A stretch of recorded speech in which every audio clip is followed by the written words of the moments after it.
Suffering is unbearable if you aren't certain that God is for you and with you. The life of Elizabeth and her son Thomas is a story of faith, hope, and trust in God's constant presence as their rock and refuge. Elizabeth counted the days, those 9 months, on a roller coaster ride of emotions, joy, pain, anxiety, discomfort, and excitement. After the long years of waiting, her dream to be a mother became very real. There he was, her son, her bundle of joy. For Elizabeth and her husband, those moments of joy arrived with a pinch of pain. When Thomas was born in Hollis Street, he was born Spina Bifida. They were going to close his back after 2 days, and then they left him for a week. And then he was so bad, we nearly lost him. He was anointed, and Father Hampson christened him. It was an emergency christening. And after that, he survived. I brought him home. Ever since then, he was grand until he was 13, and then he got an opening that caused all the problems. And it was a hard road, but it was a road we got here. It wasn't easy. We'd done everything we could for him, and the doctors in the hospital said he might survive and he mightn't survive. We love him, and you know, he's really an angel to us.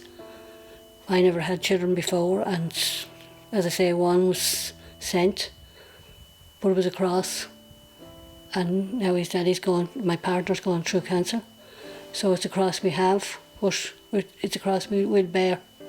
So after that, I think all my life has been not an easy life.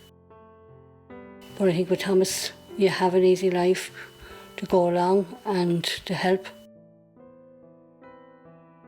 The most important person in my life is my mum. Whenever I need help, or like if I'm worried about an exam like in school the following day, or if I'm going for a test in the hospital, I can ask her for her help. The most significant God experience in my life is when I went to Lourdes and I encountered God's blessing and St. Bernadette's power at the grotto. The most testing experience in my life is doing the exams in school because I want to get a good education for me in the future so I can get a good job. When I wake up in the morning, I wonder what the day is going to bring, and then I thank God for the things that have happened to me the day before.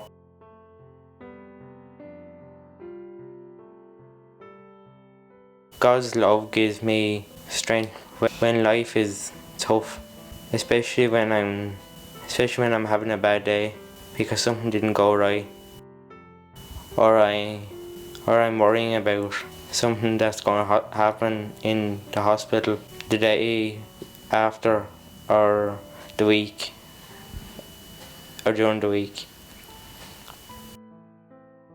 Well, I had looked after my first husband and my mother, and when I come pregnant, I said I'll have a child. And when we were told in the hospital that he was spina bifida, I said, look, it's a cross we'll have to bear.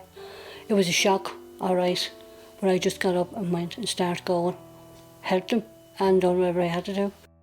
And not only that, I said, if God allows, to say God throws us the best what you can cope with. So to say, if you can cope with it, God will throw it to you, and if not, he doesn't give it to you. So I must allow that I was able to cope with it. I believe if you have no faith at all, you wouldn't have no hope. You have to have faith. I believe by going to Mass and asking the Blessed Virgin or something, you have to have, if not, I wouldn't be able to go strong and keep going. I allow that with the strength that you get by praying the whole of it, that you do get strength from somewhere. If not, I wouldn't be able to keep going.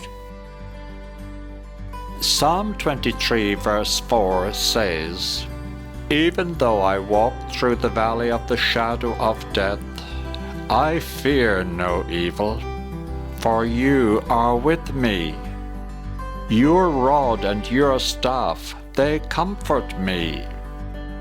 Elizabeth and Thomas make these words their very own, even in those most difficult times when the sea of life gets very rough.